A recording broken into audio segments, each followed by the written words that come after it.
to all three of you. It was fantastic. I learned a lot. I hope you did as well.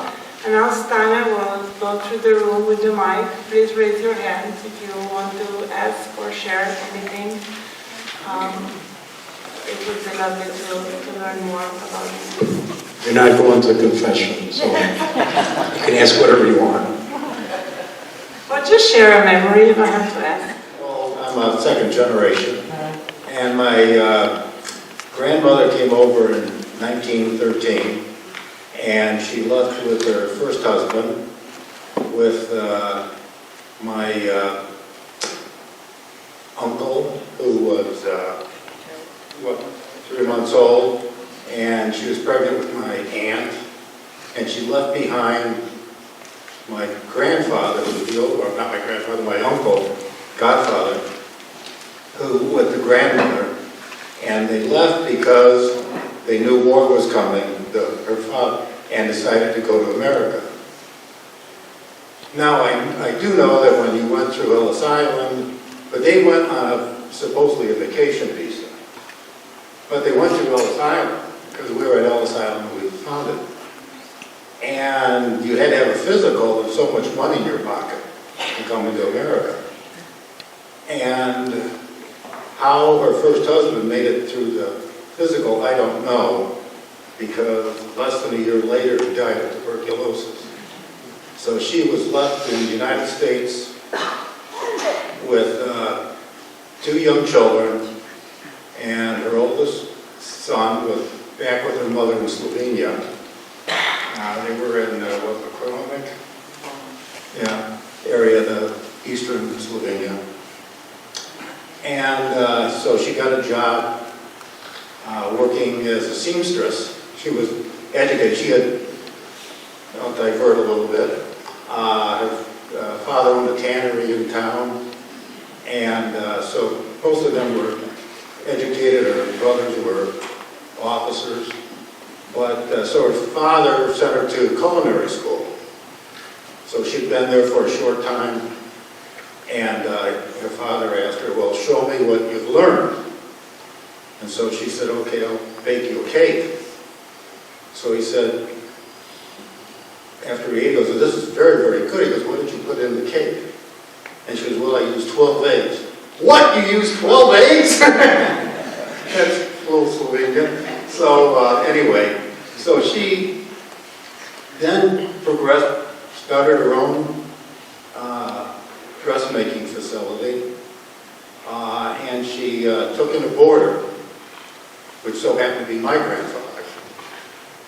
And it's funny because he had gone back, I think in 1912 or so, to visit Slovenia, and I think he went back to look for a wife, because he had come over in 1906. His brother was here. And they put him in the army for 6 months or 6 weeks, and he was irate. So he never liked the Germans because he knew war was coming. But anyway, he stopped at the restaurant that my grandmother's first husband worked at, or owned, I guess, ran. And he told her, he goes, you have a good wife there, which turned out to be my grandmother. So I think that was just a fun story. But how it survived is the community, the Slovenian community, took care of her.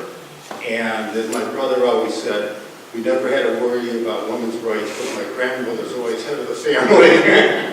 And she ran the roost. So anyway, that was my story.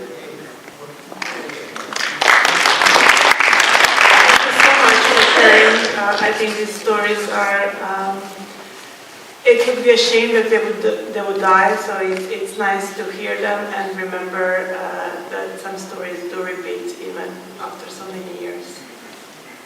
Anybody else? Your story. Unfortunately, most of us here are pensioners, but anyway, which can handle that.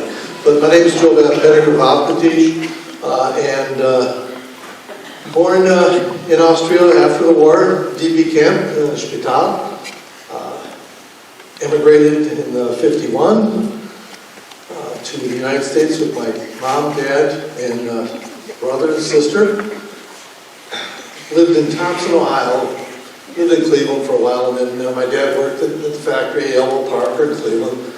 But we knew Carl Mauser. My parents had an old farm on Madison, which was like a pit stop for Prestava. All the old Slovenians, family friends, fellow immigrants would come and stop at the farm and tell stories about the old country, about the war, about everything they experienced. Fast forward 1993, after Slovenia's independence, my brother and I took my dad to Slovenia. He hadn't been home in 50 years, and it was incredible. As a kid, listening to all the stories, I drove the whole time, and it was like I'd been there before. It was nuts. You're driving around and you see all these landmarks. And my father, who hadn't been home in 50 years, knew all the back roads. He lived in Spodnje, which is high up in the mountains above Kamnik. And he knew exactly how to get there until we got right in front of his house. The car got stuck going up the hill because it was gravel. And so I told my brother and my dad, get out of the car, I'm going to back it up, I'm going to run up the hill. So I run up the hill, and there's my aunt who had visited us about 6 years before, so I knew her, and spoke the language, and hugs and kisses. And my dad comes walking up, and he didn't recognize his house, because the bushes were all overgrown all around the house from when he'd seen it last.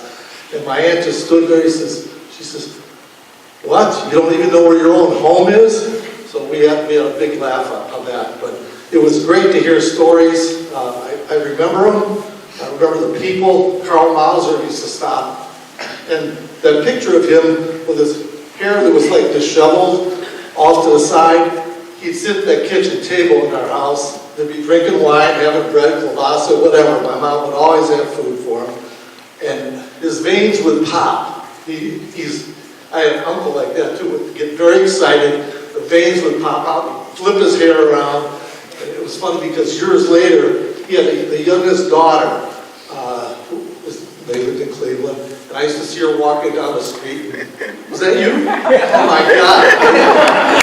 It was just it was a great thing. And the oldest. And he was definitely just, the picture of him just jumped out at me. I want to share that. But great to hear stories and try to remember them and pass them down to your kids. Luckily, with the help of the Slovenian consulate, our kids are all Slovenian citizens with passports, and our grandkids are too. And they're all proud of it. We've got nephews and nieces, about 6 or 7 of them now, that have all gone through the process. And they're very, very proud. All of them been back, multiple visits to Slovenia. Climbed Triglav. I did it 3 times, and the nephews have done it twice, the kids. So very proud to be a Slovenian, and I hope you guys are too. So thank you.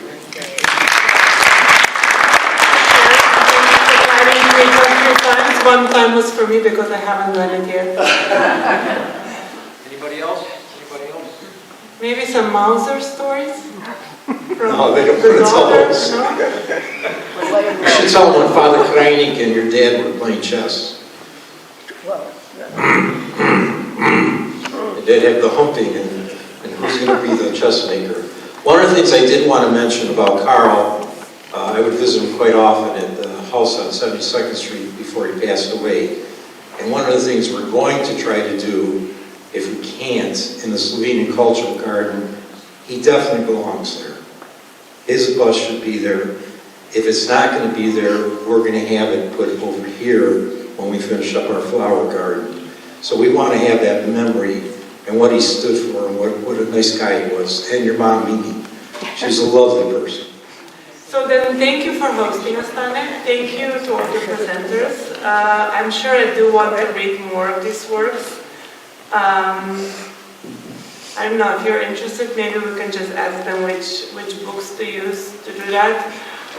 There is a library at the Slovenian Museum and Archives, maybe they also have some work. No. Oh, Cleveland Public Library has them? All 4 of them? I think you all library also. Youngblood Library also? So a lot of libraries, I still need to explore those libraries. But I'm sure they're online as well.